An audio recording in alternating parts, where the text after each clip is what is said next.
The world did not end in fire or silence, it ended in motion that never learned how to stop, a grinding continuation of broken systems pretending to be alive long after meaning had drained out of them, and the sky above reflected that lie perfectly, a pale rusted canopy smeared with ash and static storms that never quite cleared, hanging low enough to make every breath feel borrowed. The land below was worse, continents stitched together by roads older than memory, black composite arteries cutting through deserts of pulverized cities and plains poisoned by industry that had outlived its creators, and those roads had become the last honest thing left because they demanded only one truth from those who used them: keep moving or be erased. Settlements rose and fell like bad ideas, faiths burned themselves out, banners rotted in the wind, but the roads endured, and so did the people who learned to surrender everything except momentum. They called this region the Drift Expanse, not because it drifted aimlessly, but because nothing that stayed still survived long enough to be named twice. Engines ruled here, not as kings but as judges, and fuel was not currency but permission to exist for one more day. In this place a lone vehicle moved against the wind, scarred, layered with welded plates scavenged from wrecks that had failed their owners, its silhouette low and unremarkable except for one thing: it never hesitated. The engine did not scream for attention or worship. It worked, adapting to impurities that would have killed cleaner machines, burning whatever would ignite and discarding the rest without complaint. The machine had no emblem, no clan markings, no prayers carved into its hull, and that absence unsettled those who noticed it because in the Drift Expanse belief was armor and this machine wore none.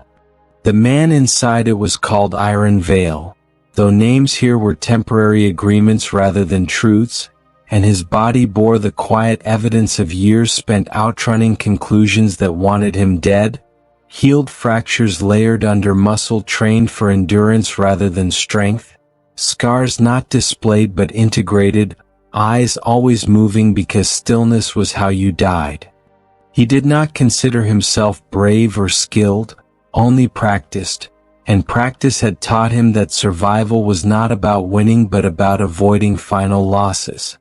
The road ahead shimmered under heat distortion, revealing the broken ribs of a megastructure city collapsing into the horizon, its upper towers long since fallen inward and its lower levels buried under centuries of industrial dust. And Iron adjusted the throttle by instinct, feeling the engine's response through vibration rather than sound, a dialogue so familiar it no longer felt like communication but extension. He did not speak to the machine and the machine did not answer, yet between them existed an understanding born from shared damage and shared refusal to stop. The drift punished faith mercilessly, and Iron had seen enough doctrines rot into graves to know better than to believe in anything that asked him to stay. Fuel choirs, steel prophets, data ascetics, speed cults, all of them had claimed they had deciphered the code of endurance, and all of them had eventually tried to build something permanent, and permanence here was a confession of weakness. As he crested a broken rise, Iron passed the remains of such a belief, a ring of rusted vehicles arranged around a collapsed refinery tower, banners of tire rubber and flayed wiring snapping uselessly in the wind, symbols burned into metal promising transcendence through combustion, and he did not slow because slowing turned memory into invitation. The ground trembled then, not from weather or collapse but from something deliberate, and Iron felt it through the steering column before his eyes confirmed it, multiple engine signatures moving in coordination, heavy, disciplined, wrong. He cut speed and veered off the road, sliding behind a ridge of fused slag as the machine's output dropped instinctively, not silent but subdued, like a predator choosing not to breathe too loudly. Dust plumes rose in the distance and with them came geometry that did not belong to the drift, armored forms moving with purpose rather than hunger, banners clean and precise marked with angular white sigils burned into black cloth, symbols older than the roads and far more dangerous. The continuum had arrived, and Iron felt the familiar tightening in his chest that came when inevitability noticed you. They were not raiders or cultists or kings, they were archivists of control, believers in stillness masquerading as order, and they hunted anomalies not to destroy them but to own them, to catalog endurance and strip it of freedom until it became safe. Their convoy halted at a fractured junction where multiple highways intersected like a broken star, drones lifting to map the terrain with indifferent precision, scanners pulsing through stone and metal and memory, and Iron knew without looking that they were searching for him. Or rather for the thing he carried that refused classification. He eased his grip on the controls and waited because panic wasted fuel and motion without direction was just noise, and behind him the road stretched endlessly while ahead the drift held its breath. The continuum would not rush, they never did, because they believed everything eventually stopped, and the machine beneath him hummed steadily as if disagreeing with that assumption. The sky crackled, the dust shifted, and Iron Veil stayed exactly where he was, not praying, not planning, only listening to the rhythm that had kept him alive long after hope had become unnecessary.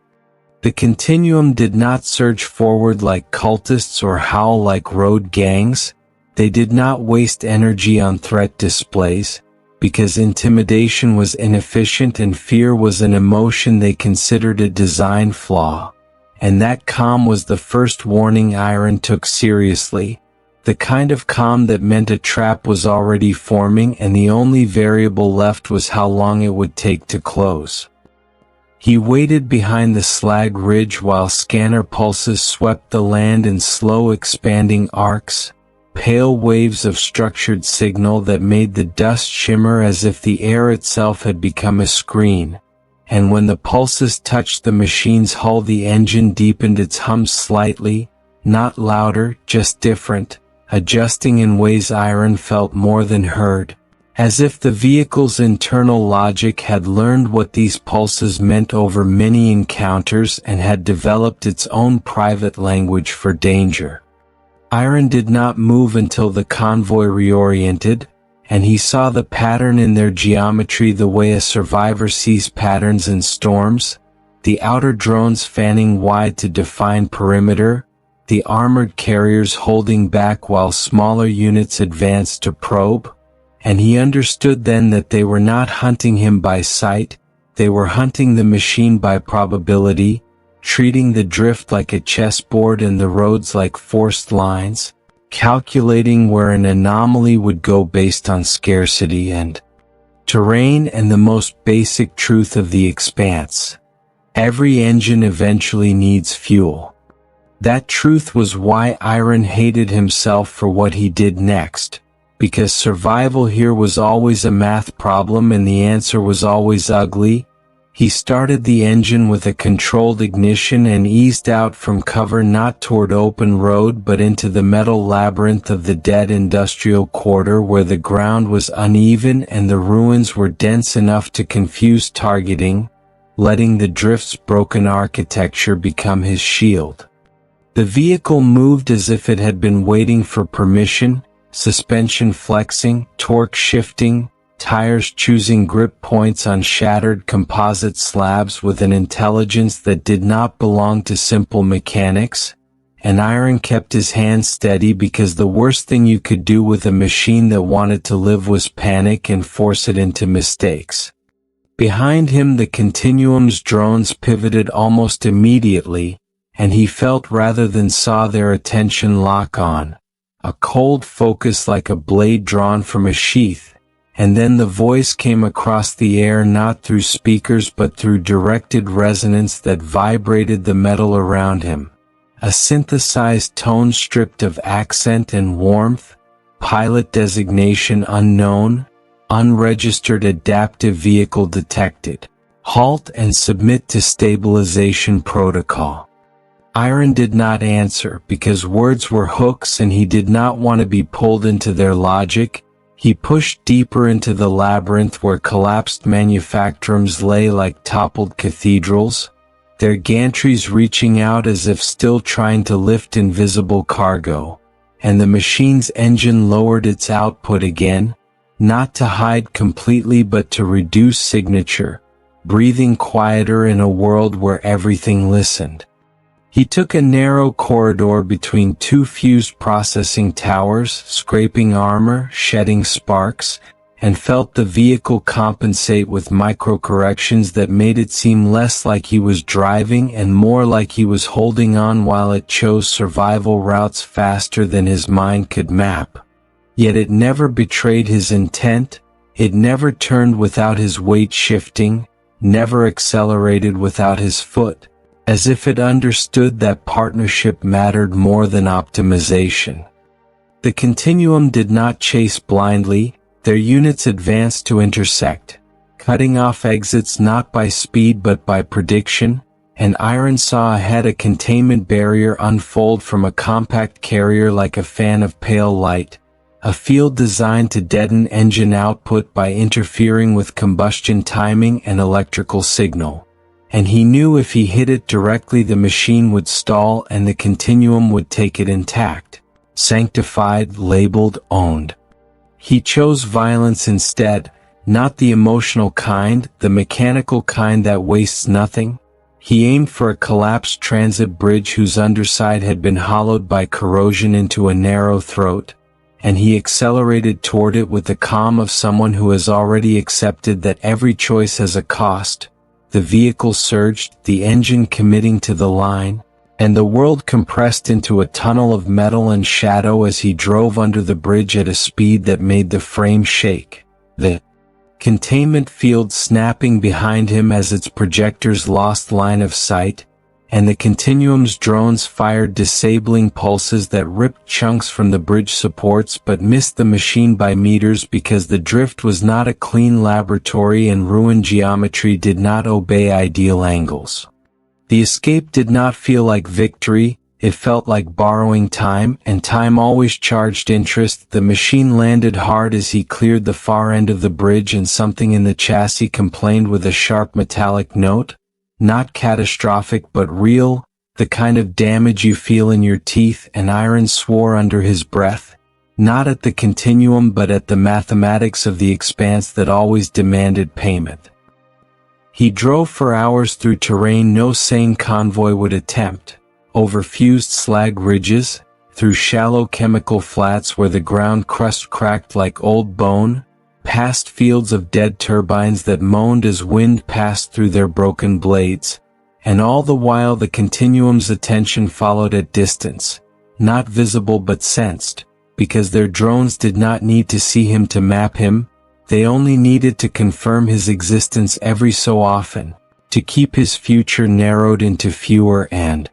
fewer options. As the light shifted toward dusk, Iron found shelter beneath the skeleton of an old mag tower, its collapsed coils forming a canopy of twisted metal that would distort scanning signals, and he killed the engine and let the silence settle like dust. The quiet was never peaceful, it was simply the moment between threats, and Iron used it the way you use air before diving again. He climbed out, his boots crunching on mineralized ash, and opened the machine's side panel with practiced hands, inspecting by touch and smell, because out here you learned that instruments lied and only senses kept you alive. A coolant line seeped slowly, thin and precious, and a reinforced mount showed a stress fracture that would widen under hard acceleration, fixable, always fixable, but only if you had material and time, and the drift rarely granted both. He pulled a strip of sealant from his kit and applied it with grim care, then tightened a brace with a wrench whose handle had been replaced twice, and as he worked the machine's metal stayed warm beneath his palm in a way that felt almost like companionship, though he refused to name it, because naming things here was how you started believing in them and belief was how you got killed. The continuum's voice came again, fainter now, as if speaking through the bones of the tower. Adaptive architecture confirmed. Compliance will result in humane relocation. Refusal will result in forced acquisition. And Iron paused, hands still, listening not to the words but to what was behind them, the certainty that they did not hate him, did not fear him, did not even respect him. They simply classified him as an inconvenience attached to a valuable asset. He closed the panel and leaned his forehead against the hull, eyes shut, breathing through the taste of iron in the air, and for a moment he allowed himself the smallest truth he never spoke aloud, that the machine was not merely transport, it was the only thing in the drift expanse that had stayed with him through every loss, the only constant rhythm when everything else had been stripped away. He opened his eyes and looked into the distance where dusk turned the ruins into silhouettes, and he made a decision that tasted like rust. He would have to enter inhabited territory to resupply, which meant choosing among predators that hunted for different reasons, gangs who worshipped speed, cults who worshipped fire, settlements that demanded loyalty as payment, and worst of all, places where people still believed in stillness. He started the engine again, and the machine answered with a steady growl that sounded less like obedience and more like agreement, and he drove toward the nearest glow on the horizon, not because he wanted community but because the math demanded fuel and the continuum's net was tightening, and if he was going to keep moving he would need to steal time from something else, even if that something else was human. The glow resolved into fire long before structures became visible, a low orange pulse against the darkening horizon that flickered with the uneven rhythm of uncontrolled combustion, and Iron knew that kind of light well enough to feel his shoulders tighten because it meant people had chosen faith over caution and were burning more than they could afford to lose. The settlement rose from the ground like a scar that had been cauterized too many times, towers of scrap welded together around a central flame pit fed by siphoned fuel and old chemical reserves, the air shimmering with heat distortion and the smell of burnt hydrocarbons and metal fatigue. And as he approached he slowed deliberately, making himself visible, because surprises in places like this tended to end with bullets before questions. Armed figures emerged from behind barricades made of engine blocks and armored doors, their armor painted in layers of soot and oil, faces hidden behind masks shaped like snarling intakes and exhaust vents, and one of them raised a crude signal lamp, waving him into a narrow approach lane lined with spike traps and burned-out husks that served as both warning and altar. He cut speed and rolled forward under watchful barrels, feeling the machine's engine tense beneath him, not resisting but alert, and when he stopped near the central pit the heat washed over him in a physical wave that made the metal tick and pop as it expanded. A woman approached from the inner ring, tall and reinforced with metal braces fused directly to bone, her posture upright in a way that spoke of augmentation rather than pride, her eyes glowing faintly with chemical enhancements that left pale trails when she moved. "Roadwalker," she said, her voice roughened by smoke and ritual chanting, "you cross ignition choir ground without herald or hymn."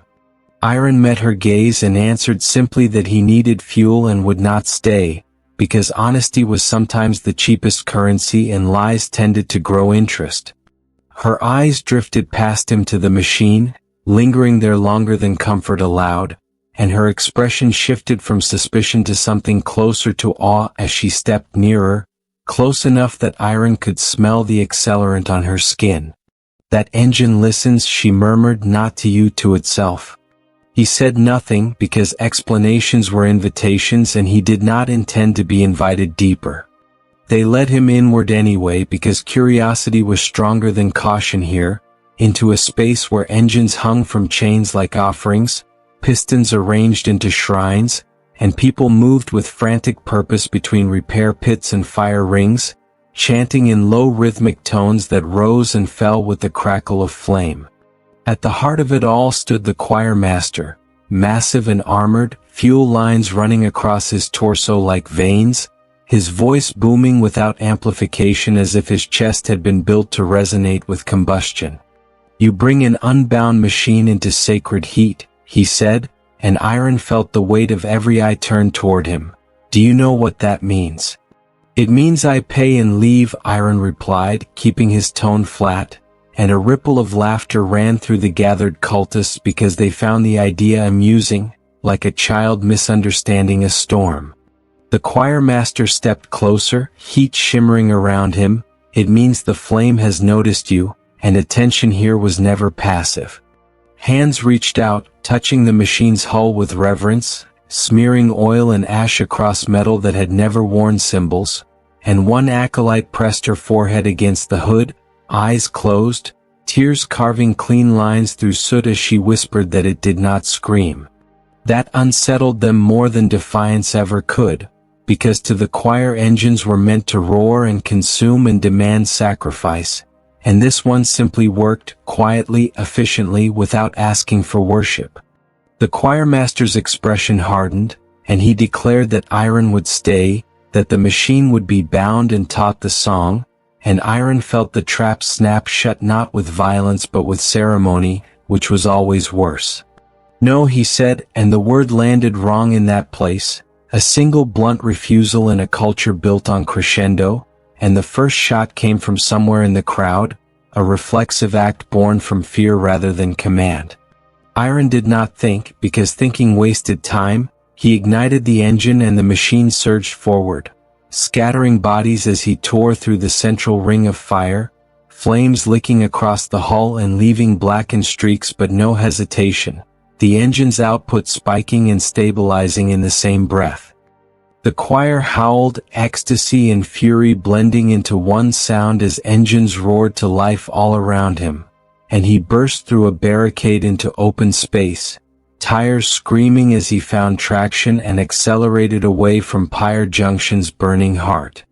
Vehicles poured after him, improvised war machines belching flame and smoke, their drivers chanting as they gave chase, because pursuit to them was sacrament, and Iron felt the machine compensate for the added strain, fuel flow adjusting, heat management tightening, yet beneath that competence he sensed the damage deepening, the cracked line seeping faster under sustained output. He did not slow, because slowing here meant being overtaken by people who would tear the machine apart in the name of love, and love was more dangerous than hatred.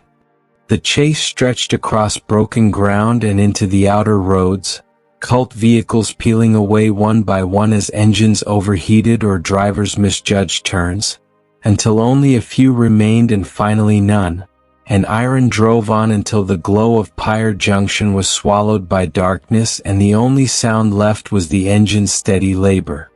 When he finally stopped beneath a collapsed overpass, the night air cooler and thin, he shut the machine down and listened to it tick and hiss, the sound of stress and survival, and he knew the damage had worsened, that the sealant would not hold indefinitely, that the math was becoming less forgiving. He sat on the ground with his back against the tire, staring up at the fractured stars barely visible through ash, and for the first time in a long while he felt something like anger, not at the choir or the continuum or the drift expanse itself, but at the simple truth that everywhere he went people wanted to turn endurance into doctrine, to own it, to bind it, to make it mean something beyond continuing, and he wondered how long he could keep refusing without the road eventually running out. Beneath him, the road changed without warning, not gradually as terrain usually did but abruptly, like a sentence breaking mid-word, and Iron felt it through the wheels first, the vibration smoothing into something too clean, too precise, the ancient composite beneath him giving way to a surface that had not been scarred by centuries of neglect or violence.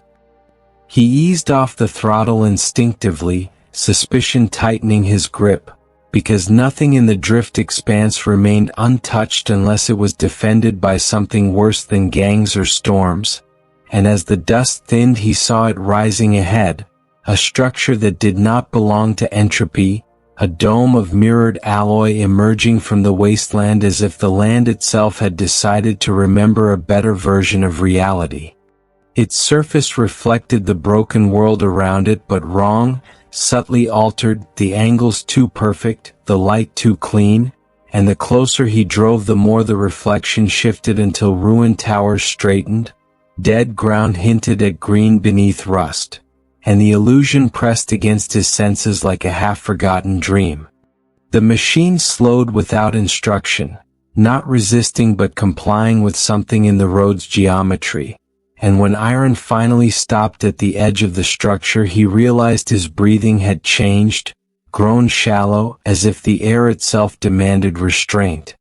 Silence settled, not the hostile quiet of predators waiting, but an absence so complete it felt engineered, and then the voice arrived, not through speakers or vibration but directly into perception, bypassing ears and translating itself as certainty. "You have traveled far," it said, and Iron did not reach for his weapon because the words carried no threat, only observation.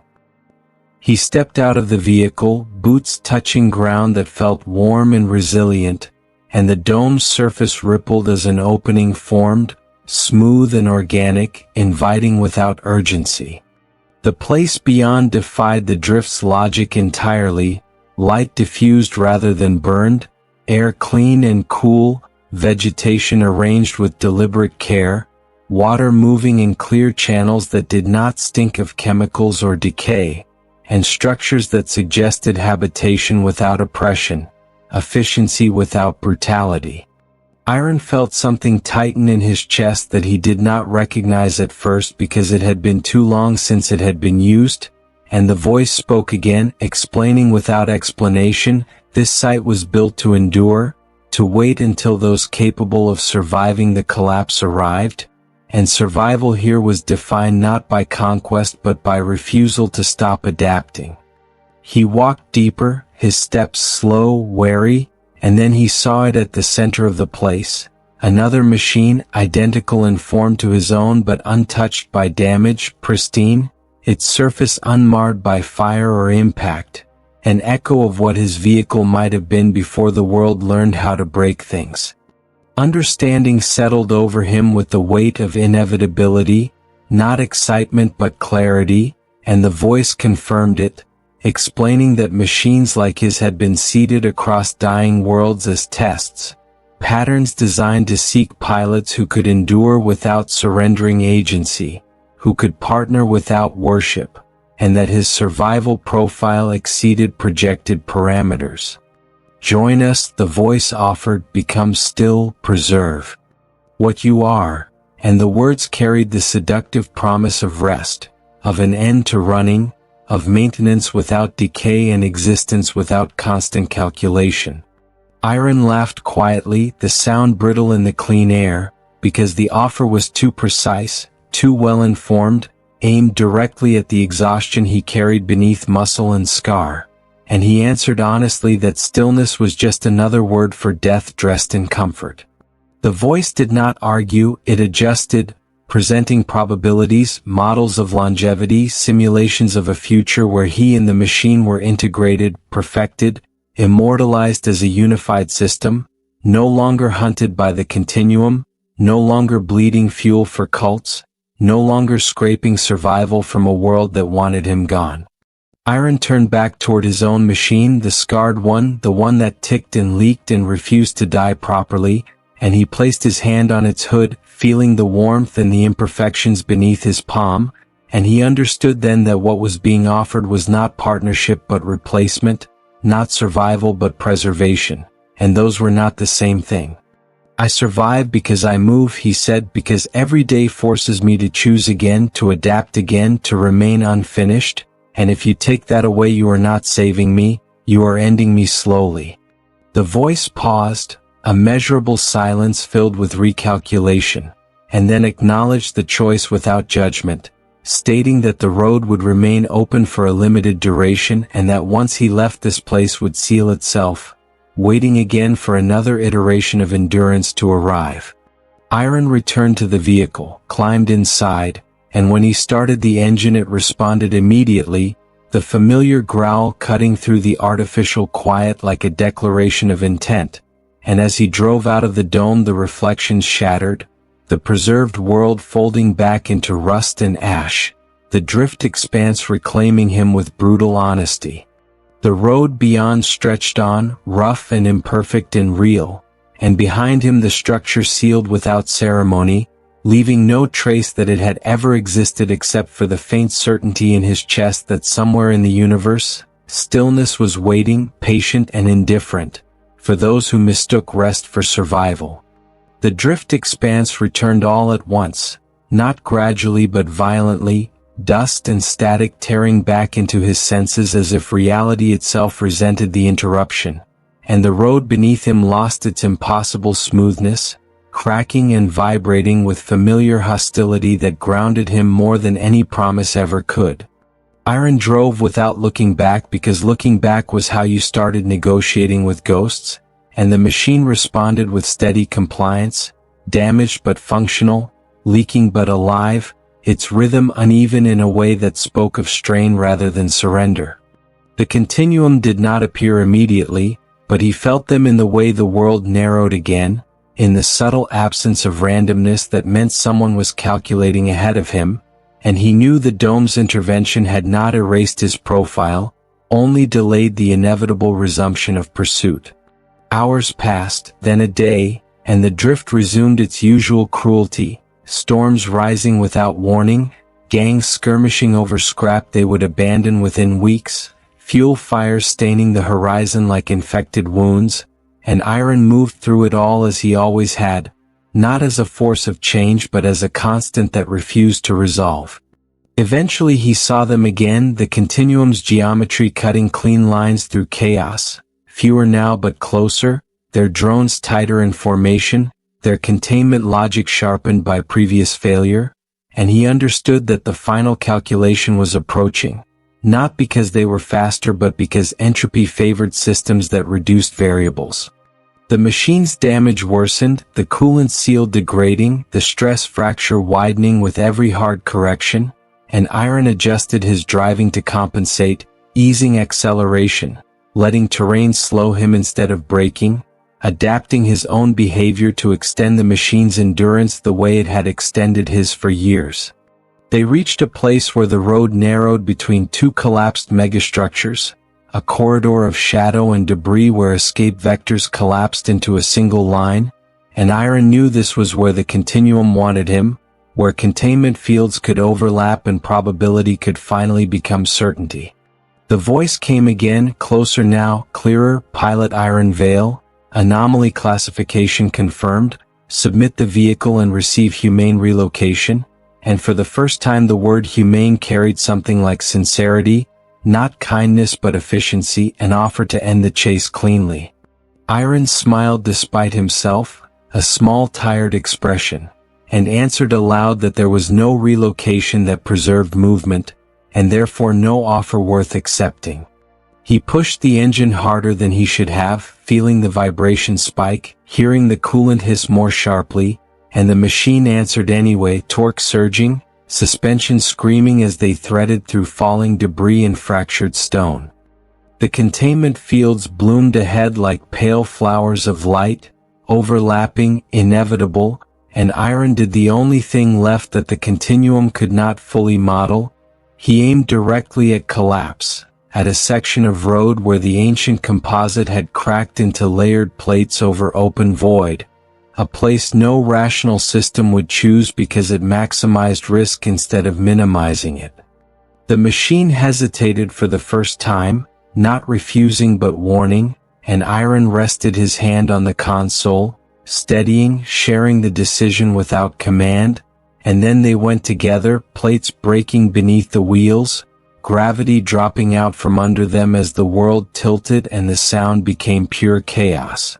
The impact was catastrophic and survivable in equal measure, the kind of landing that rewrote pain thresholds, metal tearing, systems screaming, and when the machine finally came to rest in the shadow beneath the road, silence rushed in like water filling a void.